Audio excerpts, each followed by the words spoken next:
Vasco de nacimiento, se adentró en el mundo de la política con tan solo 18 años, una vocación política heredada de su familia. Su padre fue miembro del Partido Popular en la época en la que los cargos políticos en el País Vasco convivían con el miedo y las amenazas continuas. En ese entorno se crió nuestro invitado de hoy, que también ha conocido lo que es vivir con escolta.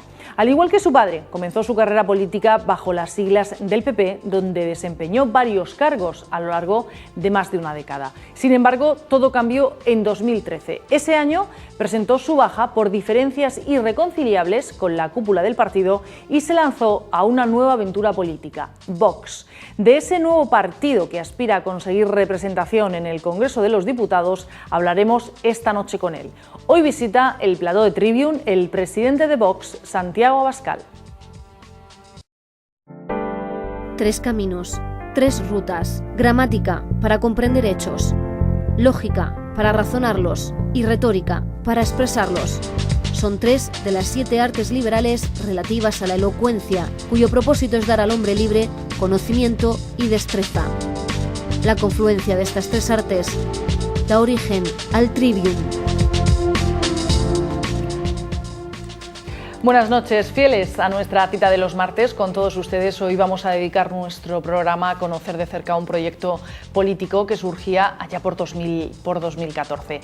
Enseguida vamos a conocer a nuestro invitado de hoy, pero antes saludo a mis compañeras. María Eugenia Lozano, Maru, buenas noches. Tania, buenas noches. Buenas noches. Y ahora sí vamos a saludar al que es nuestro protagonista de esta noche, Santiago Abascal, presidente de Vox. Buenas noches, bienvenido. Muy buenas noches y muchísimas gracias por vuestra invitación.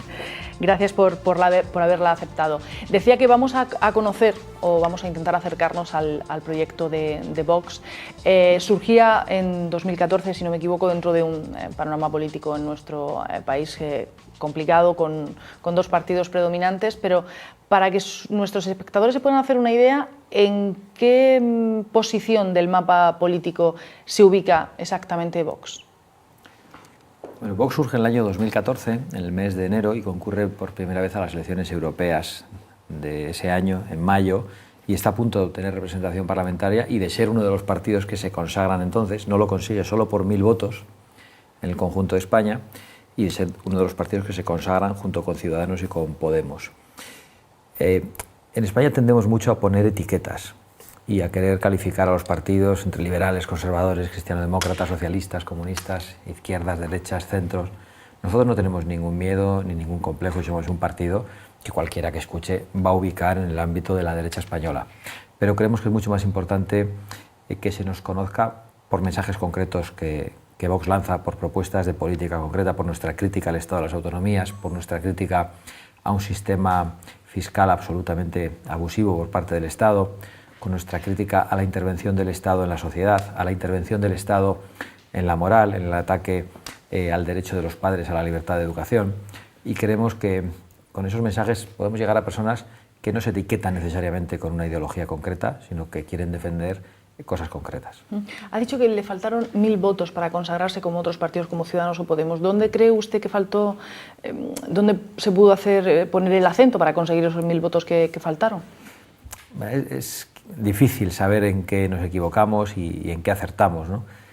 Pero realmente nos quedamos con la miel en los labios, porque tuvimos, siendo un proyecto político muy nuevo, de únicamente 5 meses, 250.000 de votos en las elecciones europeas y faltaron esos 1000 votos. Seguro que cometimos errores durante esa campaña electoral, lanzamos algún mensaje equívoco y probablemente, y estaba yo tratando de oír cuando me preguntabais de las etiquetas ideológicas, probablemente se nos concibió únicamente como una escisión del Partido Popular y yo creo que eso fue un error que no supimos combatir, porque no lo éramos más allá de que algunas personas hubiéramos militado en el Partido Popular, pero desde un inicio Vox defendió cosas que el Partido Popular nunca se había atrevido a defender. Por ejemplo, la defensa de un modelo de Estado unitario, con un único Parlamento, con un único Gobierno y con un único Tribunal Supremo. Es decir, un Estado sin 17 parlamentos, sin 17 gobiernos.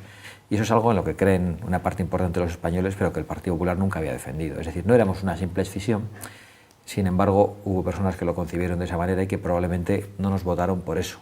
Y a día de hoy estamos recibiendo adhesiones de personas procedentes de la abstención, procedentes del Partido Popular, procedentes de Ciudadanos, porque ven que no es un proyecto político claro, e incluso personas que habían votado a Podemos y que ahora nos están votando a nosotros, y que era algo que nos podía sorprender incluso a los fundadores del propio partido. Eso sí que es un giro vertiginoso. Lo es, pero está siendo por 3 razones que estamos analizando. Una tiene que ver con el hecho de que una parte de los votantes de Podemos, que votan a Podemos no por ser rabiosos comunistas o peligrosos ultraizquierdistas, sino porque están en contra de la corrupción y de la casta política, de repente ven que Podemos no les defiende, por ejemplo, respecto a la inmigración, respecto a la prioridad nacional, ven cómo los inmigrantes extranjeros reciben unas ayudas sociales que ellos no reciben y cómo Podemos tiene un mensaje de puertas abiertas, de ayuda total a la inmigración. Esa es una de las vías por las que estamos recibiendo algunas adhesiones. Otra vía es por la crítica a la ideología de género y la imposición de un feminismo exacerbado por parte de Podemos, ante lo cual muchos hombres y muchas madres o hermanas de hombres que se han visto afectados por la ideología de género fundamentalmente, deciden cambiar de proyecto político. Y la tercera es la idea de España. Muchos de los votantes de Podemos estaban contra la casta, pero no estaban contra su propia patria, y cuando han visto que Podemos se pone del lado de los golpistas y del lado de los que quieren separar España, han acudido a un proyecto político como Vox. Por lo tanto, estamos recibiendo votantes de todo el arco parlamentario. El otro día una señora me paraba en la calle y me decía que había votado siempre al Partido Socialista y ahora votaba a Vox. Y a mí me costaba entenderlo, tengo que confesarlo. Y le pregunté, ¿pero cuándo ha dejado usted de votar al Partido Socialista? Y había llegado a votar a Zapatero, con lo cual me costaba entenderlo todavía más. Y dije, ¿pero usted por qué nos vota? Y dice, porque es el único partido que habla con claridad de la unidad de España y de un modelo de Estado que no esté disgregado por las autonomías. Y nos pasan cosas como esa, ¿no? Y la verdad que nos sentimos satisfechos porque rompemos un poco esa dicotomía que muchas veces es perversa de la izquierda, la derecha, lo liberal, lo conservador, lo socialista, y que no consigue explicar la complejidad de los pensamientos de muchas personas a la hora de votar. Volviendo un poco a lo que comentaba de que su partido no es una escisión del PP, pero usted ha militado, ¿no? Su padre también militó con una larga trayectoria y abandonó ese proyecto político por diferencias irreconciliables, creo que por la política antiterrorista, no sé, y también por los nacionalismos, ¿no? No sé si me equivoco. ¿Cuál fue el detonante para que usted se desencantara de ese proyecto en el que han militado su familia? Bueno, hay un detonante y hay una gota que colma el vaso. El detonante es la política territorial, que es la razón por la que María San Gil, a quien yo apoyo en aquellos momentos, en el año 2008, en el Congreso del Partido Popular de Valencia, acaba chocando con Mariano Rajoy y con una ponencia política que le querían hacer firmar que no respondía a lo que ella sentía ni a lo que había venido defendiendo el Partido Popular tradicionalmente. A partir de ese momento yo, aún dentro del Partido Popular, inicio un proceso de alejamiento, de distancia, un proceso además de crítica pública en muchos casos, que concluye en el año 2013. De alguna manera confío en que las cosas puedan cambiar, trato de llevar adelante iniciativas desde dentro del partido para que el partido pueda volver a ser lo que era. Por ejemplo, la primera legislatura de oposición de Mariano Rajoy fue una legislatura contundente. La segunda legislatura de oposición a Zapatero fue una legislatura verdaderamente blanda y decepcionante, ¿no? ¿Qué ocurre? Que cuando Mariano Rajoy llega al poder, pasan 2 años y algunos comprobamos que nada de lo que había criticado cuando estaba en la oposición es capaz de llevarlo a cabo en la política, ni desde el punto de vista del derecho a la vida, ni desde el punto de vista del matrimonio entre personas del mismo sexo, ni desde el punto de vista de la política territorial, ni desde el punto de vista de la política antiterrorista.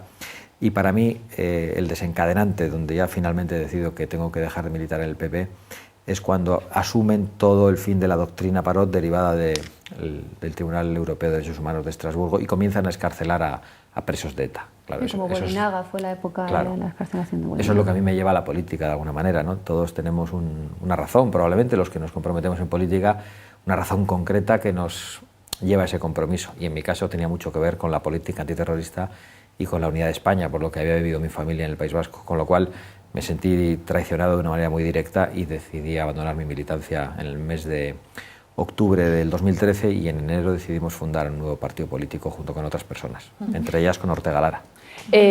Precisamente por eso, usted tiene pasado en el Partido Popular como muchos miembros de Vox y usted ha dicho, o por lo menos le hemos leído en alguna entrevista, que cada vez más hay una corriente dentro del Partido Popular disconforme con muchas de las decisiones que toma la dirección nacional. ¿Por qué? ¿Se está separando el Partido Popular en los últimos años de lo que había sido su eje fundacional? Bueno, yo creo que la separación es radical. Relataba en la anterior pregunta qué es todo lo que ha traicionado al Partido Popular y lo hacía de una manera rápida, solo mencionando algunas cosas, pero es que incluso la política económica, todo lo que tiene que ver con la presión fiscal, la alianza de civilizaciones, la ideología de género, la ley de memoria histórica, es que no hay una sola de las banderas que el Partido Popular enarboló entonces que hoy sostenga el Partido Popular, con lo cual se ha convertido en un instrumento de poder. Un instrumento de poder que solo sirve para eso, para tener el poder y para que no lleguen otros al poder. Y eso para algunos es muy importante. Lo digo porque yo creo que la dirigencia del Partido Popular ha traicionado a sus bases y ha traicionado a sus militantes, pero esa parte de los militantes, de los votantes del Partido Popular, sienten que no tienen otra alternativa. Sienten que tienen que votarle para que no lleguen otros. Y yo creo que en ese sentido el papel que ha jugado Podemos ha sido determinante para que el Partido Popular no perdiera más votos. Muchísimas personas han decidido ir a apoyar a Mariano Rajoy solo para que no llegara Pablo Iglesias. La estrategia del voto del miedo, que yo creo que ha sido además azuzada precisamente desde el Gobierno y muy especialmente desde la vicepresidencia del Gobierno, ha sido perfectamente útil. Entonces yo creo que hay dos partidos populares, ¿no? Uno es el de sus dirigentes y otro es el de sus votantes, el de su militancia, que es gente que querría que el Partido Popular haga lo que en su día había planteado, pero que sienten que tienen la necesidad de seguir votándoles para que no llegue un peligroso ultraizquierdista. Hemos hablado, usted lo ha mencionado en alguna de las respuestas que nos ha dado, el tema de las autonomías, de los nacionalismos, y evidentemente tenemos que mirar a la actualidad y ver todo lo que está pasando en Cataluña.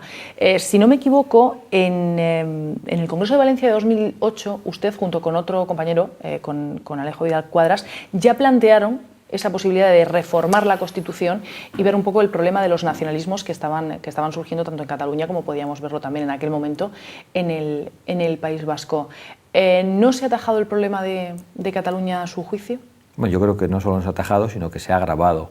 En el año 2008, después de la salida de María San Gil, algunos decidimos hacer una enmienda a la totalidad de la ponencia política y fundamentalmente en materia territorial y en materia ideológica, porque el Partido Popular trató de olvidarse de lo que había representado ideológicamente, de borrar todas las señas del humanismo cristiano, de eliminar cualquier tipo de referencia al concepto de derecha y de denominarse como un partido de centro reformista. Es decir, trató de jugar a la equidistancia, pero en el terreno territorial no decía nada, con lo cual nosotros pensamos que era importante adelantarnos a la presión de reforma constitucional que iba a llegar y que ha llegado ahora, planteando una reforma constitucional en sentido inverso, es decir, en el sentido de fortalecer España, de que el Estado recupere las competencias esenciales de un Estado, porque desde hace 30 años vivimos un proceso en el que el Estado se está vaciando, por un lado hacia Europa cediendo competencias y por otro lado hacia las autonomías cediendo competencias, con lo cual el Estado central se está quedando esquelético y está renunciando a competencias esenciales como las de educación, sanidad y justicia, que son las que nos hacen iguales a los ciudadanos ante las instituciones públicas. Planteamos esa recuperación competencial y algunas otras reformas constitucionales con muy poco éxito y bueno, ese es otro de los motivos de nuestro alejamiento paulatino. ¿No cree que en un Estado centralista los ciudadanos tendrían menos igualdad al estar todo centrado en Madrid? Yo creo que es una cuestión de organización, pero en todo caso nosotros no lo llamamos Estado centralista nunca, le llamamos Estado unitario, políticamente centralizado y administrativamente descentralizado. Pero entendemos que... Pero el caso sigue siendo un Estado en el cual desde Madrid se ejecutarían todas las competencias, educación, sanidad. Yo creo que es muy interesante ese planteamiento porque cuando se dice que desde Madrid se ejecutarían las competencias, en realidad las competencias responderían a lo que diga el Congreso de los Diputados. Y el Congreso de los Diputados, aunque esté físicamente situado en Madrid, no es Madrid. En el Congreso de los Diputados hay señores que vienen de Murcia, señores que vienen del País Vasco, señores que vienen de Cataluña, y nosotros entendemos que el Congreso de los Diputados es el que tiene que decantar cuál es la voluntad popular de todos los españoles y tomar esas decisiones. Y además entendemos que no tiene no tiene nada que ver con una insensibilidad hacia las peculiaridades regionales, lingüísticas, culturales que puede haber en España. Y yo lo digo como vasco, pero yo para ser y sentirme vasco y para tener afecto por la lengua de mis antepasados, que explica algunos de mis apellidos, la lengua vasca, no necesito sentir un parlamento vasco. O sea, no necesito tener un parlamento vasco. Entonces, de alguna manera nosotros lo que queremos transmitir es que la pluralidad de España, en la que creemos, y creemos que no hay una forma de amar a España que sea incompatible con la pluralidad de España, estaba salvaguardada antes de que llegara el Estado de las Autonomías. El Estado de las Autonomías ha llegado para enfrentarnos, para dividirnos, para hacernos desiguales y además para decirnos que todo era posible, que todos podíamos tenerlo todo. Al final el Estado tenía capacidad de hacer una política nacional y de establecer prioridades, saber dónde eran importantes unas infraestructuras, dónde podían estar determinados hospitales, dónde podía haber determinadas universidades. Hoy las autonomías lo que nos han dicho es todo es posible para todos, todos podemos tener las mejores especialidades para estudiar al lado de la puerta de nuestra casa, todos podemos tener el AVE hasta el portal o hasta nuestro felpudo, y eso no es verdad. Es decir, eso sí puede parecer verdad, ¿a costa de qué? De endeudarnos y de que hoy tengamos una deuda pública de más del 100% del Producto Interior Bruto. Y yo creo que eso es muy serio, porque al final lo que estamos haciendo es hipotecar el futuro de nuestros hijos y de generaciones que se van a encontrar con un agujero muy gordo, ¿no? Y yo creo que eso es responsabilidad de las autonomías. Eso desde un punto de vista de la viabilidad económica, pero también desde el punto de vista de la igualdad. El hecho de que las transferencias en materia sanitaria hoy estén en las autonomías hace que haya habido diferentes catálogos de vacunaciones, disfunciones increíbles cuando uno viaja de una provincia a otra y además que se haya duplicado el coste. Porque en el año... Seguimos teniendo de todas formas una de las mejores sanidades de Europa. Sí, yo estoy de acuerdo, y de hecho hay que salvaguardarla. Creo que la sanidad es excelente, creo que la educación no es la mejor, pero tenemos una educación pública que puede llegar a todo el mundo, pero yo creo que para eso no nos hace falta tener 17 parlamentos. A eso es a lo que nosotros nos referimos. ¿Y qué propone Vox? ¿El desmantelamiento total de las autonomías, no sé, en escala, de golpe, volverlo todo a centralizar en el Estado? ¿Cómo? Antes me gustaría decir un solo dato. Cuando las políticas sanitarias públicas estaban en manos del Estado en el año 93, que es el último año en el que el Estado las tiene completamente, costaban 32.000 millones de euros. Se inicia un proceso de transferencias que concluye en el año 2003 y pasan a costar 68.000 millones de euros. Ni el envejecimiento de la población ni la inmigración explican que se haya duplicado el coste. Tiene que ver con la incapacidad de gestionar de las autonomías. Nosotros, en el terreno ideal, proponemos un Estado unitario, sin autonomías, un Estado políticamente centralizado con un único Parlamento, no con dos, sin Senado. Planteamos la supresión del Senado y del Tribunal Constitucional por otras razones, y administrativamente descentralizado, que funcione a través de las delegaciones del Gobierno, que serían las que estarían sobre el territorio. Pero somos conscientes de que una reforma constitucional de esa naturaleza exige una mayoría de 2/3 en el Congreso de los Diputados que nosotros no vamos a tener a corto plazo. Pero no queremos ocultar a nadie cuál es nuestro estado ideal, en qué estado creemos. Mientras tanto, creemos que es perfectamente factible, sin reformas constitucionales, que el Estado vaya recuperando algunas competencias, y ese sería ya un paso muy importante. Sabemos que el otro no lo vamos a conseguir solos y es muy difícil incluso conseguir los acuerdos necesarios con otros partidos para alcanzar nuestras pretensiones, pero nos parece que lo más honrado es no ocultárselo a nadie, decirle cuál es nuestro planteamiento de máximos, nuestro planteamiento ideal, oye, igual que los separatistas dicen qué es lo que pretenden, ¿no? Y luego negocian con el Estado la obtención de transferencias en materia competencial o de transferencias económicas. Pero nos parece que recuperar la competencia de educación, sanidad y justicia es esencial y prioritario, y si hubiera que elegir solo una, la de educación. Pero no para devolvérsela al Estado, para que el Estado pueda gestionar, pero para que el Estado se la entregue a las familias, que son quienes de verdad tienen que tener el derecho para educar a los hijos y una libertad de elección total a la hora de elegir todo lo relativo a las cuestiones lingüísticas, a la hora de elegir la conformación moral de sus hijos, elegir educación diferenciada o educación mixta. Creemos que eso es competencia de las familias, de los padres y de las madres.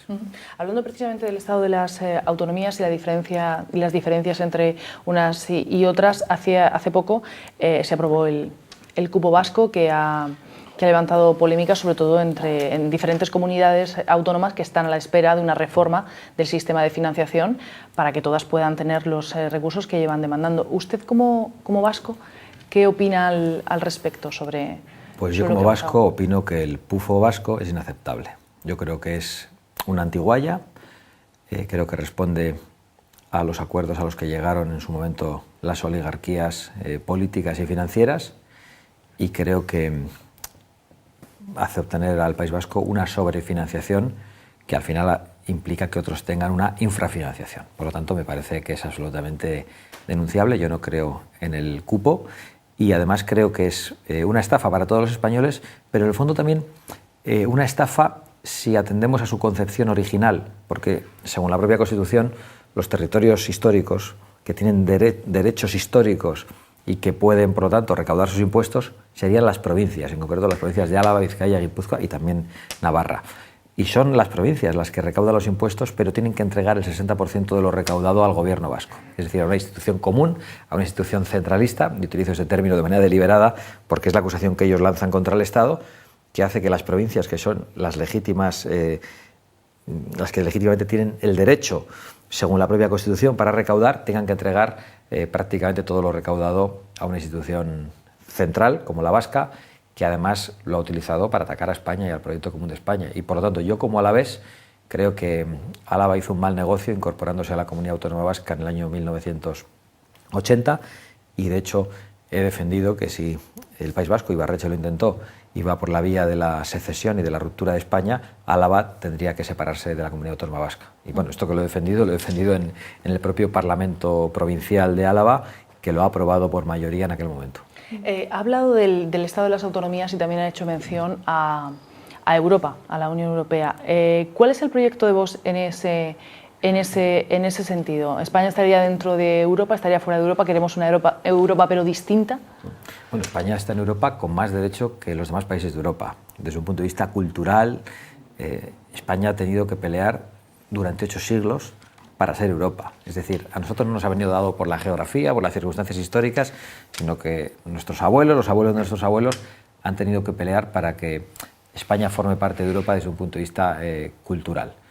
Por tanto, nosotros no tenemos ningún tipo de rechazo a una idea de Europa y a la colaboración con los países de nuestro entorno. Ahora bien, no somos partidarios de una evolución federal de la construcción europea. Nosotros creemos en esa parte del artículo 2 de la Constitución que dice que la nación española es indivisible, por un lado, e indisoluble. Es decir, no se puede dividir haciendo que los catalanes digan que tienen derecho a irse o los vascos digamos que tengamos derecho a irnos, ni se puede disolver en una institución supranacional mayor. Nosotros creemos que la soberanía nacional debe mantenerse y, por lo tanto, creemos que tiene que haber un modelo de construcción europea distinta. En ese sentido, vemos con bastante recelos la existencia de un Parlamento Europeo absolutamente mastodóntico, alejado de los ciudadanos. Nadie conoce prácticamente quiénes son sus representantes en Europa y creemos que valdría con otro tipo de instituciones como la Comisión o el Consejo y que hicieran que los países de la Unión Europea avanzaran al unísono y no a través de un Parlamento gigantesco,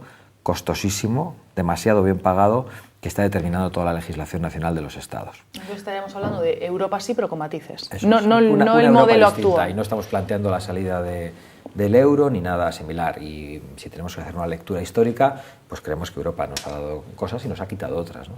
Es verdad que España ha recibido a través de los fondos de cohesión importantes sumas económicas que han servido para la creación de infraestructuras, fundamentalmente viarias, que son esenciales para un país como el nuestro, que es un país en estos momentos del sector servicios. Somos, desde un punto de vista del turismo, la excelencia en toda Europa. Yo creo que eso es indiscutible. Uno compara un hotel de 5 estrellas en una ciudad de tercera española y un hotel de 5 estrellas en París o de 3 estrellas, me da igual, y salimos muy bien parados. Es decir, que eso es algo que hacemos muy bien. Pero el sistema productivo español ha cambiado como consecuencia de la incorporación a la Unión Europea. Eso ha afectado a la producción agrícola, ha afectado a la ganadería, ha afectado a la industria. Es decir, hemos entrado en un modelo de libertad de comercio, pero en el que nos decían lo que podíamos producir, lo que no, en qué cantidades, y eso inicialmente ha podido parecer adecuado porque nos daban fondos de cohesión, pero es que España desde hace 2 años ya es una aportadora neta de la Unión Europea, es decir, aportamos para que nos digan lo que tenemos que hacer. En un inicio podía parecer un buen negocio, pero quizá no lo sea tanto. Del mismo modo que no planteamos la salida del euro, desde un punto de vista histórico, vemos con recelos si realmente fue un buen negocio, ¿no? Porque al final lo que cobraba, por ejemplo, un camarero antes de la incorporación a la Unión Europea era lo mismo que lo que hoy cobra en España. Antes eran 150.000 pesetas y ahora 900 euros, poco más, pero el coste de la vida para ese camarero, si nos ponemos a analizar lo que cuestan los créditos, lo que cuesta un café, lo que cuesta la bolsa de la compra, se ha multiplicado prácticamente por 2. Es decir, ha habido un empobrecimiento de las clases medias. No me atrevo a achacar que eso sea únicamente consecuencia de la incorporación a la Unión Europea o que tenga que ver con lo que es la libertad de comercio mundial, global. claro, el mundo global. Pero eso se ha producido y se ha producido en el mismo momento. Volviendo un poco al terreno nacional y a la cuestión que nos preocupa a todos ahora mismo, que es el tema de Cataluña, a mí me gustaría preguntarle, que me quedaba la pregunta antes, si de aquellos barros, estos lodos, ¿no?, de toda la política anterior que han tenido nuestro país con los nacionalismos, de todos los pactos, de esos cupos, de la financiación, a veces bilateral, ¿no?, entre esas autonomías, ahora hemos llegado al momento actual. Pues yo creo que sí. ¿Quién cree usted que ha alimentado todo? Es difícil establecer un culpable porque yo creo que tiene profundas raíces históricas este problema, y una de ellas es una idea negrolegendaria de la nación española, es decir, que España es una nación fallida, España es cárcel de naciones, con lo cual ha llevado fundamentalmente a la izquierda a tratar de disgregar esa España. Y por otro lado, la existencia del franquismo y su identificación con la nación, que también ha llevado a la izquierda a ver con recelos a la propia idea de España. Y por otro lado, el hecho de que haya habido una derecha que ha actuado de una manera complejada, que ha pensado que defender España era comportarse como un franquista. Yo creo que eso tiene mucho que ver con que no haya habido capacidad y valentía para defender la cohesión nacional, y que todo lo que oliera a esa misma palabra, cohesión nacional, patria, España, estaba como contaminado, estaba manchado. Eso nos ha llevado a ir por el camino contrario, es decir, bueno, pues vamos a darle todo a las comunidades, y a través de un sistema político y electoral que les ha dado una gran fuerza a los partidos políticos separatistas, que se convertían en determinantes para los distintos gobiernos de España. Era la clave, ¿no?, la claro, clave del gobierno. Y yo creo que eso poco a poco nos ha llevado hasta aquí, pero no solo eso, porque alguno podrá decir, bueno, no había otro remedio, no se podía hacer de otra manera, bueno, pero había algo que era inaceptable en cualquier circunstancia, y era que se les permitiera año tras año incumplir la ley, desobedecer las sentencias de los tribunales y hacer cosas que dañaban claramente las libertades de la gente, prohibir las rotulaciones en español, impedir que los niños pudieran escolarizarse en español, el izado de la bandera en los ayuntamientos, que puede parecer, ¿no?, si solo es una bandera, si solo es un trapo de unos colores, no, donde se ha arriado la bandera de España, allá ha desaparecido la libertad para mucha gente. No es solo una cuestión sentimental y de identidad, que también. Y yo creo que hemos llegado hasta aquí por eso, porque se les ha lanzado el mensaje de que podían incumplir la ley con absoluta impunidad. Y creo de verdad que cuando han hecho todo lo que han hecho, pensaban que el Estado no iba a actuar contra ellos. Que por eso hablaban de desconexión. Nos desconectamos y ya está, ¿no? Sí, pensaban que era tan fácil como, bueno, estamos ya separándonos y va a haber un momento dado en el que el cable se suelta y si te he visto no me acuerdo, aquí no ha pasado nada, y ahí han errado profundamente. Ustedes son muy beligerantes, perdona Tania, muy beligerantes con este tema, y creo que se han querellado contra, no sé si les queda alguien del gobierno.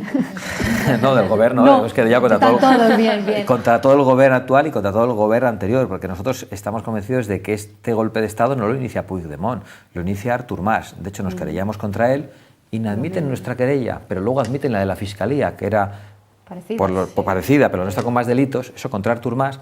Pero a la hora de juzgar a Artur Mas, la Fiscalía decide retirar la acusación por los delitos que le podían llevar a prisión.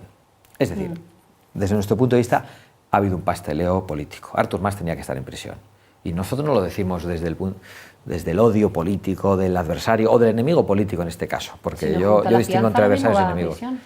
Si no junta la fianza que está pidiendo que todo el mundo colabore, lo mismo va a prisión. Podría ser, pero en todo caso se ha retirado la acusación por algunos delitos que le habrían llevado directamente a prisión sin fianza. Es decir, el daño que habían perpetrado los separatistas no era solo económico, era mucho mayor. Y habían cometido los peores delitos que podía cometer un político. Yo creo que cuando hablamos de delitos de prevaricación, malversación de caudales públicos, desobediencia a los tribunales, y en grado de conspiración ya entonces los delitos de sedición y de rebelión, estamos ante los peores delitos de un representante público. Por lo tanto, Artur Mas tenía que estar en prisión. Y ya no te digo Puigdemont, ¿no? Que también nos hemos querellado contra la mesa del Parlamento, nos hemos querellado contra el actual gobierno, y de hecho vamos a ser la única acusación popular durante este año y medio en el proceso tanto contra el Gobierno de la Generalidad como contra la mesa del Parlamento de Cataluña. ¿Y la aplicación del artículo 155 por parte del Gobierno, cómo la valora? ¿Laxa? ¿Ha estado bien? Pues mira, yo no quiero resultar tremendamente crítico porque parece que no quiero conceder absolutamente nada al Gobierno, y no habría nada que me guste más como que poder decir qué bien ha estado mi Gobierno, qué orgulloso me siento de la actuación del Gobierno. Pero creo que el Gobierno ha actuado tarde, con el artículo 155 y su aplicación ha sido laxa. Tarde porque nosotros pensamos que el artículo 155 había que haberlo aplicado hace 2 años. De hecho, veníamos pidiéndolo hace 2 años. Creemos que el artículo 155 es una herramienta política, administrativa, constitucional para responder a situaciones menos graves que la que estamos viviendo ahora. Actualmente estamos ante una situación que merece una respuesta con el artículo 155, sí, pero sobre todo con el Código Penal. Y laxa porque Mariano Rajoy ha hecho con el artículo 155 lo mismo que decíamos que había hecho Puigdemont con la independencia. Es decir, decíamos, Puigdemont ha declarado la independencia, pero inmediatamente la ha suspendido. Bueno, pues Rajoy ha declarado el artículo 155, pero inmediatamente lo ha suspendido y ha convertido la aplicación del artículo 155 en un decreto de convocatoria electoral que le da al Estado la posibilidad de dar la impresión de que manda durante 2 meses. Pero una estrategia suicida, porque Mariano Rajoy lo que ha hecho es lanzar una moneda al aire y las elecciones, en este sentido y en este contexto, las carga el diablo. O sea, no hay ninguna garantía de que las cosas salgan bien y puede ocurrir que la gente vuelva a votar a los mismos y que volvamos a las andadas y que de nuevo comience el desafío. Por lo tanto, nosotros éramos partidarios de una aplicación dura del artículo 155, anterior, decidida mucho antes, que permitiera al Estado tomar el control de una manera duradera en Cataluña. ¿Estamos hablando de 1 año? ¿De 2 años?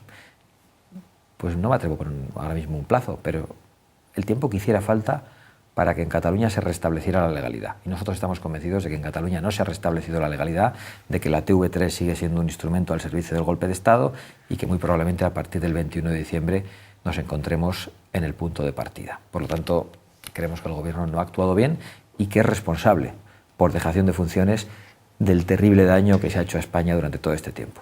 Y el papel de Puigdemont en toda esta comedia catalana, ¿no?, que podríamos calificar, ¿qué valoración le merece? Pues yo creo que precisamente la inacción gubernamental es lo único que puede explicar que un perfecto loco como Puigdemont haya llegado donde ha llegado. Ayer le entrevistaba, ayer o estos días, Alex Salmond, el líder separatista escocés, y decía que él ya se sintió llamado a protagonizar la independencia de Cataluña, pero personalmente además, que había como no llega a decir, había una voz que me decía, pero casi dice eso. Entonces, es algo increíble, ¿no? Es un sainete, es decir, que este tipo ha acabado en Bruselas, fugado y queriéndose hacer pasar por el presidente de la Generalitat en el exilio, como si en España hubiera una guerra civil. Y en parte han ganado la batalla de la propaganda, lo que es terrible, ¿eh? En parte, porque yo creo que poco a poco todos los medios internacionales, los partidos políticos en general se han dado cuenta de qué estaba ocurriendo. Pero el papel de Puigdemont es de verdadera vergüenza. Pero bueno, que esté como una cabra, pues no impide que sea juzgado por un tribunal, o sí, no lo sé, pero yo creo que tiene que ser condenado por los graves delitos que ha cometido cuando venga a España. Pero el hecho es que tenemos en el horizonte unas elecciones el próximo 21 de diciembre, que las encuestas dan una mayoría a precisamente los independentistas, aunque el bloque constitucional esté muy cerca, y pase lo que pase el 21 de diciembre, va a haber una realidad independentista que va a estar latente en Cataluña. Quizá ese sea el problema. Al final, gane quien gane, hay una realidad que el Gobierno central tampoco puede obviar si queremos poner solución al problema catalán. Bueno, en primer lugar, yo voy a ponerlo todavía peor de lo que me lo has puesto para hacer la pregunta. ¿Qué es el bloque constitucionalista? ¿El Partido Socialista de Cataluña forma parte del bloque constitucionalista? ¿Podemos, o lo que quede de Podemos en Cataluña, forma parte del bloque constitucionalista? Yo creo que no. Es decir, la situación es todavía peor. Es decir, Yo creo que por lo menos Ciudadanos, Partido Socialista y Partido Popular se han mostrado desde un primer momento defensores de la Constitución y de restablecer la legalidad, que es lo primero que hay que restablecer en Cataluña. Yo creo que el Partido Popular y Ciudadanos, con todas las críticas que yo planteaba, sí. El Partido Socialista de Cataluña, francamente, creo que no. El Partido Socialista de Cataluña creo que solo reacciona en el momento que ve la gran manifestación el día 8 de octubre. Y en ese momento se da cuenta de que hay una mayoría social que quiere una reacción mucho más contundente y vira levemente. Pero el Partido Socialista de Cataluña es muy responsable de donde hemos llegado desde los tiempos de Maragall, desde las reuniones de Carod Rovira en Perpiñán y toda aquella época, por haber impulsado el proceso de disgregación. Y creo que se siente profundamente incómodo con la aplicación laxa incluso del artículo 155 y con cualquier tipo de roce con el Partido Popular y con Ciudadanos, que para la óptica del Partido Socialista del señor Iceta prácticamente le fascistiza. Entonces, me parece un poco voluntarista situarles en lo que serían los partidos constitucionalistas. Dicho lo cual, yo no quiero eludir la pregunta.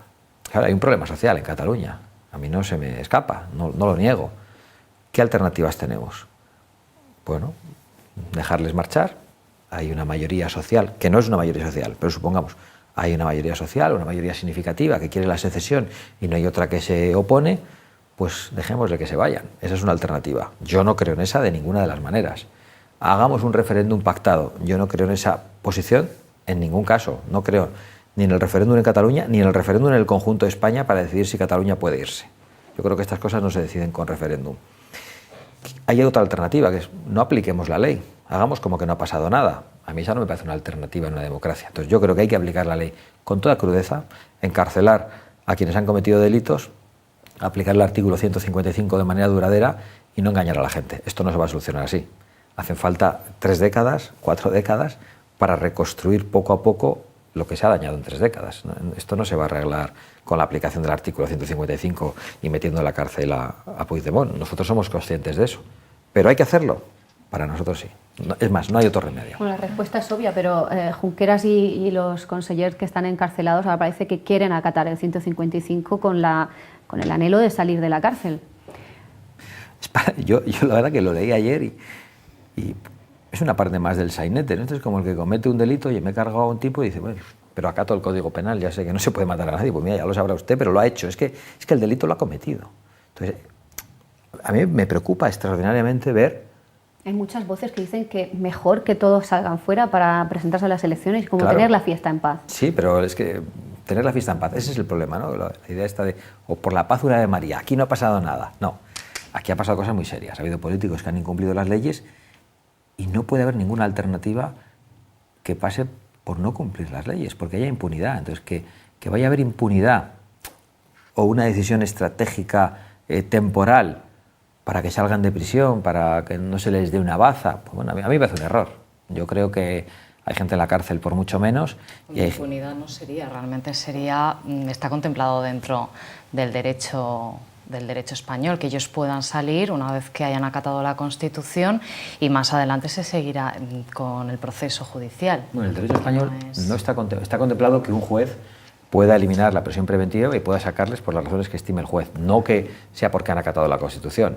Primero, porque la Constitución ya la habían acatado porque ya habían tenido que jurarla. La han jurado falsamente, han cometido perjurio. Sí, pero se les olvidó durante un tiempo. Claro, ¿no? Y ahora nos vuelven con las mismas. Entonces, algunos no nos creemos eso y por lo tanto entendemos que tienen que seguir en prisión y que no tienen que hacer campaña electoral. Y bueno, puede que haya quien piense que estratégicamente esto es inconveniente, pero es que además, cuando se empieza este debate, que es verdad que la impunidad se verá al final, si son condenados o no son condenados. Pero cuando ya nos empiezan a decir, no, es que acaban de decir que acatan el 155, entonces vamos a sacarles. Pues me parece que estamos ante un juego de trileros y a nosotros nos hace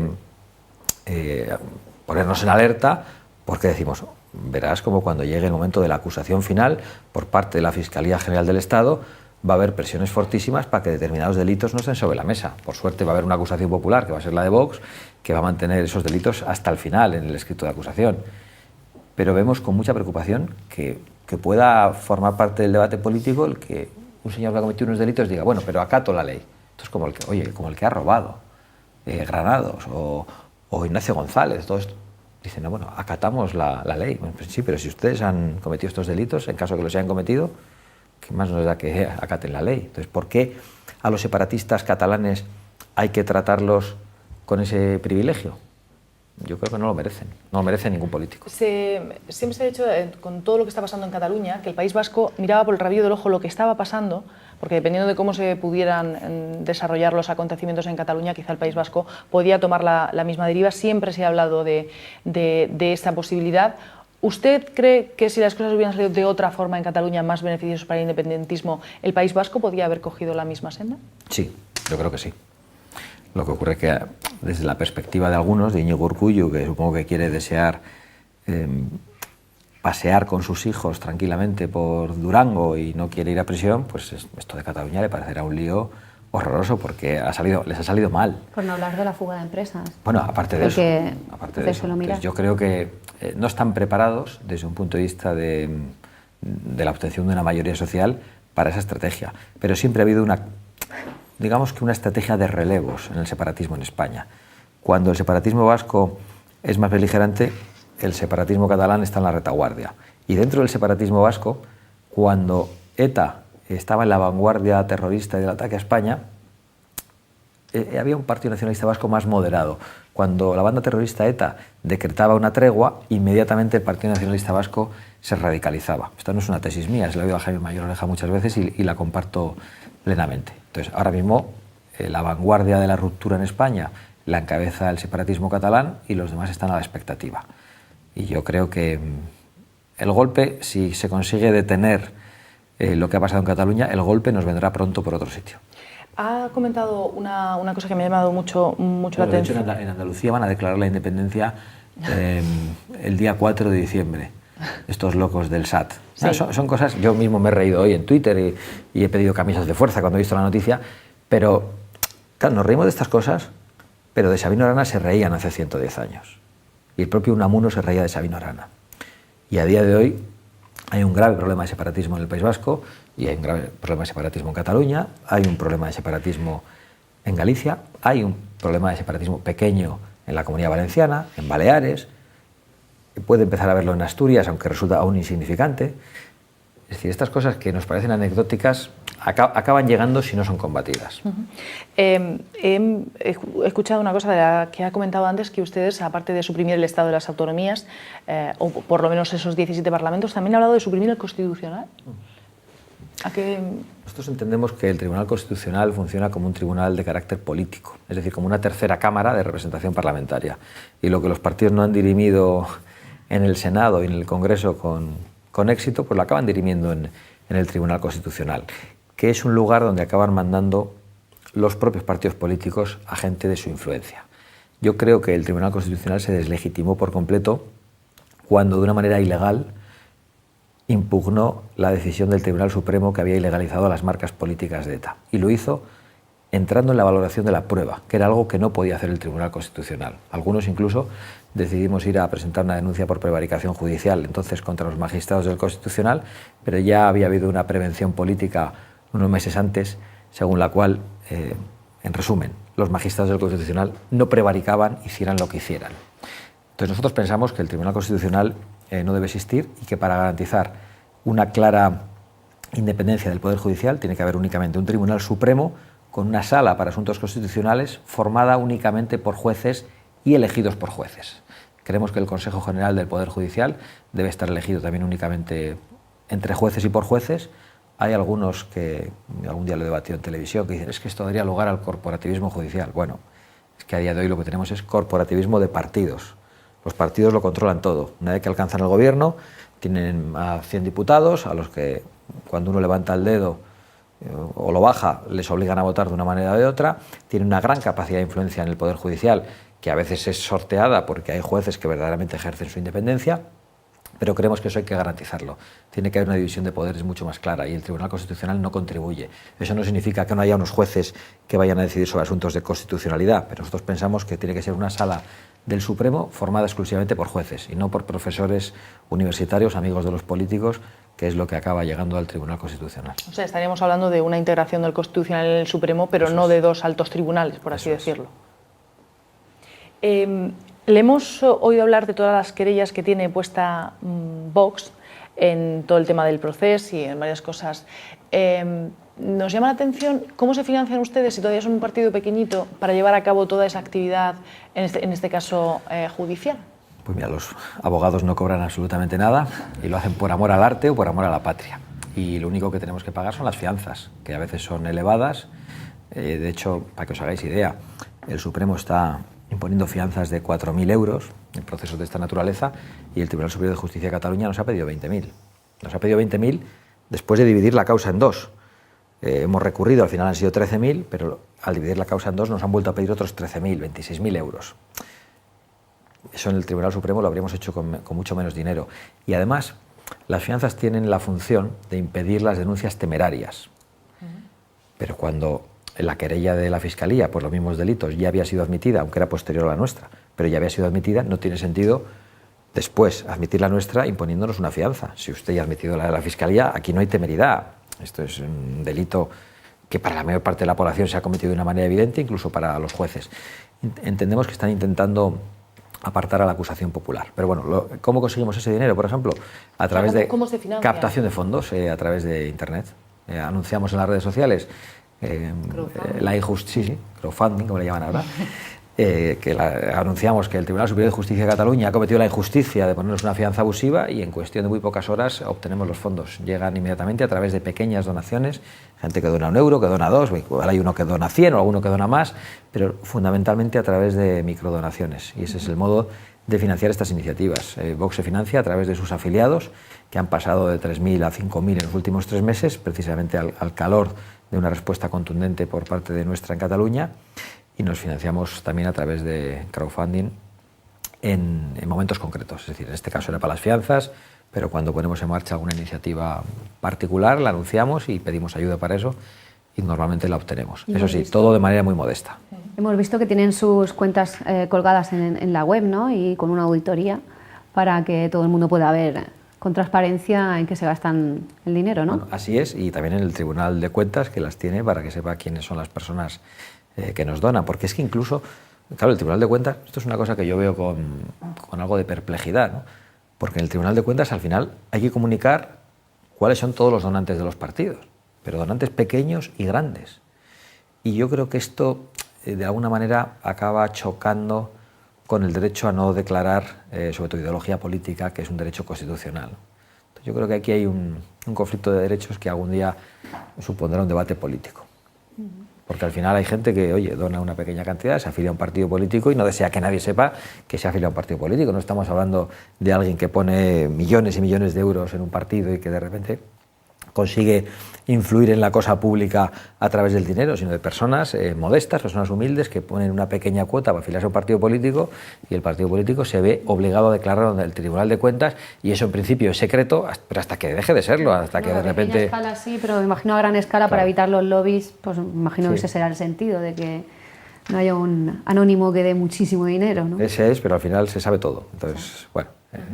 Hemos visto en su web, leo textualmente, corríjame, en su web, en la web del partido, vale, que para ustedes la prioridad son las personas y creemos en un sistema basado en la libertad donde todos los impuestos sean lo más reducidos posibles o incluso eliminados.